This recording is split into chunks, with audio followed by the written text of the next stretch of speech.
საოკუპაციო რეჟიმის მიერ უკანონოდ დაკავებული ირაკლი ბებუა თავისუფალია, ის ცენტრალური ხელისუფლების მიერ კონტროლირებად ტერიტორიაზე იმყოფება. ოკუპირებულ აფხაზეთში ირაკლი ბებუას უკანონოდ შეეფარდა თავისუფლების აღკვეთა 9 წლის ვადით, თუმცა მისი უკანონო პატიმრობის რეალური ხანგრძლივობა 4 წელსა და 6 თვეს გაგრძელდა. სახელმწიფო უსაფრთხოების სამსახურის განცხადებაში ნათქვამია, რომ ირაკლი ბებუას უკანონო პატიმრობიდან გათავისუფლების მიზნით აქტიურად გამოიყენებოდა ყველა შესაბამისი მექანიზმი.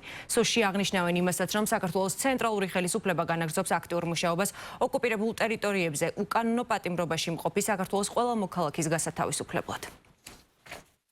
ოკუპირებულ აფხაზეთში ირაკლი ბებუას უკანონოდ შეეფარდა პატიმრობა 9 წლის ვადით, თუმცა მისი პატიმრობის რეალური ხანგრძლივობა გაუტოლდა 4 წელსა და 6 თვეს. ირაკლი თავს კარგად გრძნობს და ძალიან მალე იგი თავის ოჯახის წევრებთან ერთად იქნება. საქართველოს ცენტრალური ხელისუფლება განაგრძობს აქტიურ ძალისხმევას ოკუპირებულ ტერიტორიებზე უკანონო პატიმრობაში მყოფი საქართველოს ყველა მოქალაქის საკუთარ ოჯახებში დასაბრუნებლად. ერთი სული მაგ სახში როდის მივარ და დიდ მადლობას გიხდით მართლა ვინც მონაწილეობა მიიღო განთავისუფლებაში. ცდილობდით მართლა გულახდილად და გულწრფელად მე მართლა უგრძნობ და მართლა მადლობას გიხდით რა.